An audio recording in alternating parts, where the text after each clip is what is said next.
औज़ुबिल्लाहिमिनश्शैतानिर्रजीम बिस्मिल्लाहिर्रहमानिर्रहीम। हकीम गुलाम मसूद साबरी अल मखदूम दवाखाना। Phone number 030096555265। जी आज फिर आपको एक ऐसे फार्मूले के बारे में बता रहे हैं जो कि हमारी नई जो किताब आ रही है ना, उसमें ये हम शाया करेंगे। ये एक राज है जो कि हमने अब तक नहीं बताया, मगर ये है कि आज इसलिए बता रहे हैं कि आपको इंशाल्लाह आप बनाएं, क्योंकि बैरून मुल्क से पाकिस्तान में तो मैं भेज देता हूँ, मगर बैरून मुल्क से काफ़ी ज़्यादा लोग पूछ रहे थे कि जो आप एज़ोस्पर्मिया के लिए फार्मूला देते हैं, जो एज़ोस्पर्मिया की दवाई देते हैं, वो कौन सी चीज़ डालते हैं जिससे मरीज़ 21 दिन में, महीने में, 40 दिन में ठीक हो जाता है। क्योंकि ये डॉक्टर तो इस पर जवाब देते हैं कि एज़ोस्पर्मिया का जो मरीज़ है चाहे 10 करोड़ रुपया भी लगा ले, वो उसका इलाज नहीं हो सकता। आपको पता मेरे माशाल्लाह हज़ारों केस क्लियर हुए हैं। मेरे पास पहले भी वीडियो मैंने डाउनलोड की हैं, अब भी नई वीडियो मैंने बनाई हुई है जो जिन मरीज़ों को अल्लाह पाक ने सेहत दी और एज़ोस्पर्मिया के मामला से निकले हैं, उनके लिए ये जो फार्मूला दिया है कि चलो एक बैरून मुल्क में जो है, इंडिया में बहुत सारे लोगों के मैसेज आए, मेरा मोबाइल भरा पड़ा है, तो मैं आपको ये फार्मूला देने लगा हूँ जो कि एज़ोस्पर्मिया का सारे फार्मूलों से ऊपर है और ये काम करता है। मगर ये है कि जो मेहनत बंदा करेगा, जो बंदा मेहनत नहीं करेगा वो एज़ोस्पर्मिया का फार्मूला क्या उसका सोचे भी ना। हाँ जी, करना क्या मैं आपको तरीक़ाकार बता देता हूँ। आपने इसमें ये बात ज़हन में रखना, जहाँ पारे का कुश्ता नहीं होगा वहाँ एज़ोस्पर्मिया का आपका मरीज़ क्लियर नहीं होगा। पारा ज़रूरी नहीं है कि आपने दात ही लेनी है, आप मोर के पंख से पारा हासिल कर सकते हैं, आप जड़ी बूटी से पारा हासिल कर सकते हैं, आप कैम कर सकते हैं। ये आपने जो पीछे जो वन के दरख्त में बताया, जो पारा का कैम करने का, उसमें काम करके उसका कुश्ता कर सकते हैं। इसमें पारा शर्त है। ये जो लोग कहते हैं ना कि आप केला जिस्त का, आप केला उसका अकीक का, अकेला जो किसी भी चीज़ का, जैसे शंख का कह देते हैं, शंख मिलाएं, आप उसका निशादर मिलाएं तो एज़ोस्पर्मिया। भाई ऐसे एज़ोस्पर्मिया नहीं कि ये होता, क्योंकि जो वेरिकोसिस हुआ होता है ना, पस की वजह से वेरिकोसिस हुआ होता है, वेन पिचकी होती हैं, ठीक है, उसको वो नहीं चलाता। ये वेन भी चलाता है, ये आपकी पस भी क्लियर करता है, ये स्पर्म भी पैदा करता है। ये जो फार्मूला मैं अब बताने लगा हूँ, ठीक है, ये नोट फरमा लें। सबसे पहले ये 4 अमल हैं जो मैं आपको तरतीब के साथ बताऊँगा। सबसे पहले आपने इसको रस कपूर को कायम करना है, ठीक है, रस कपूर को कायम करना है और तैयार करना है। उसके बाद अगली गेम बताऊंगा, तो जिसको आपने मोर के पंख से तैयार करना है, ये सारा तरीकाकार बताएंगे। सबसे पहले आपने इस ले लेना है रस कपूर 2 तोले, 2 तोले रस कपूर ले लेना है, और एक गुलाब के की बोतल लेनी है, स्याह आस्ता जो हो, ठीक है।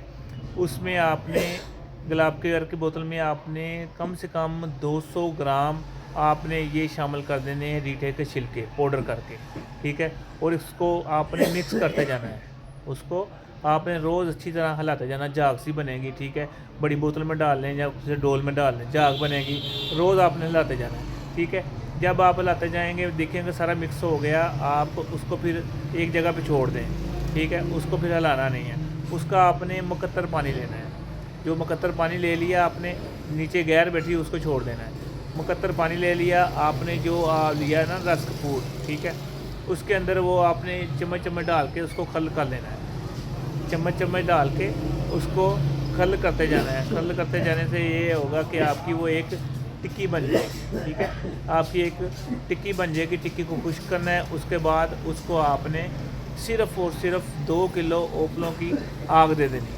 ये आपने आग देने के बाद जो कुश्ता निकाल लिया वो एक साइड पे रख देना है, वो हो गया।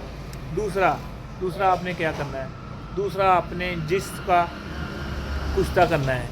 जिसका कुश्ता कैसे करना है, आपने जिसको मुसफ़ा कर लेना है, किसी भी तेल में कर लें, ये ज़रूरी नहीं है कि फ़लाना तेल हो फ़लाना तेल हो, आप उसको तारे मीरे में कर लें, आप उसको सरसों के तेल में कर लें, आप जैसे भी कर लें, उसको मुसफ़ा करना है। मुसफ़ा करने के बाद उसको आपने कढ़ाई में डाल लेना है, नीचे तेज़ आग जलानी है, ठीक है, ऊपर आपने उसका ढकना देना है, भारी चीज़ का ढकना दे देना ताकि हीट उसकी ज़ायल ना हो, जल्दी पिघल जाएगा, ठीक है। जल्दी पिघलने के बाद फिर उसकी एक मलाई सी आनी, उसको उतार देना है। मलाई जो आएगी उसको उतार देना है। आपका जो जिस्त होगा, ठीक है, उसमें आपने मिला लेना है, आपने नुशादर, गंधक आंवला सार और जो मोर के पंख का सफ़ूफ, ये एक लोग सिर्फ मोर के पंख का सफ़ूफ बताते हैं, तो लोग रहते हैं, लोग उसका खाका ही नहीं होता है, अगर खाका हो भी जाए तो काम ही नहीं करता। इसमें ये चीज़ आपने लाजमी शामिल करनी है। मोर के पंख का सफ़ूफ, कितने पंख हों? 400 पंख हों, और वो सिर्फ टिक्कियाँ लेनी है, नीचे तक उसको पाइप नहीं लेना, टिक्कियाँ लेनी है 400 पंख की, ठीक है। ये सारे का सफ़ूफ मिला देना है। बीच में आपका 100 ग्राम सुहागा और 100 ग्राम गंधक का आंवला सार हो, 1 पाव के लिए। उसको मिक्स कर देना है। उसकी है ना, सबकी है ना चुटकियाँ अगर आप सफ़ूफ साइड पे रखेंगे और पंख साइड पे रखेंगे तो ये है कि नीचे बैठेगा नहीं। आप 2 चुटकियाँ उसकी पंख की दी, 1 चुटकी इसकी दी, ठीक है, सुहागे की और गंधक का आंवला सार की। वो आप देखेंगे कि खाका भी बहुत जल्द हो जाएगा और आपका शगुफ्ता भी बहुत बनेगा, ठीक है। ये आपने तैयार कर लिया। आपका जब खाका तैयार हो गया तो आपने इसको भी क्वार गंदर के साथ टिक्कियाँ बना के, टिक्कियाँ इसकी भी बना लेनी क्वार गंदर के साथ, ठीक है। टिक्कियाँ बना के आपने इसको जब खुश्क हो जाए इसको भी आग देनी है। इसको 8 किलो की आग देनी है, ठीक है। 8 किलो की आग देने के बाद ये आपका कुश्ता तैयार हो जाएगा। फिर दोबारा फिर क्वार गंदर के साथ कल करके आग देनी है। आपके 2 अमल में ये आपका शगुफ्ता तैयार हो गया। आपका ये जिस्त और आपका जो समलफा, ये जो दोनों कुश्ते इकट्ठे हो गए हैं, इसको इकट्ठा करके आपने, ठीक है, इसके अंदर सिर्फ आपने 2 तोले अकीक का कुश्ता और 5 तोले संख का कुश्ता शामिल कर देना है, ठीक है। 2 तोले अकीक, 5 तोले संख का कुश्ता शामिल कर देना है। अकीक का कुश्ता आप खुद बना लें, बहुत आसान है, ठीक है। आप पहले शगुफ्ता कर लें इसको। अकीक पाइया अकीक हो, ठीक है, और बादाम के छिलके हों, चाहे आपके 5 किलो छिलके हों, उसके सेंटर में रख के उसको आग देंगे, आपका कुश्ता हो जाएगा अकीक का, ठीक है। उसको आप अच्छा शगुफ्ता करना, हम तो उसमें मक्खन में रख के, उसमें रख के ना जो बकरे की रान है उसके गुद्दे में रख के सिर्फ 1 आग देते हैं, वो बड़ा ज़बरदस्त बन जाता है, वो है। और ये जो इसका संख का है वो हम उसमें बाथू में करते हैं कुश्ता, वो उसकी वीडियो भी मेरी लगाई हुई है। ये आपने अब चारों चीज़ें मिक्स कर लेनी है। मिक्स करने के बाद मकदार खुराक इसकी कितनी है, आपने इसकी सिर्फ 2 चावल खुराक देनी है, सुबह 2 चावल शाम को खुराक देनी है, ठीक है। आपने ये खुराक देनी है उसको, मरीज़ को 21 दिन इसकी खुराक देनी है आपने। कितने दिन? 21 दिन, ठीक है। और जो आपने जब दवाई देते कुछ 7 दिन हो जाए, ठीक है, 7 दिन जब हो गए तो हरियावल का हम कुश्ता एक बनाते हैं 7वें दिन, वो खुराक देते हैं। जिस दिन वो खुराक खानी है तो कोई और दवाई नहीं खानी। वो जिस्म को ऐसे खींचती है, जहाँ भी वेरिकोसिस हो, जहाँ भी वेन बंद हो, जहाँ भी पस हो, वो निकाल के मार देती है। उसी अगले दिन सुबह मरीज़ को पता लग जाए या यूरिन के रास्ते ये पस खारिज हुई है।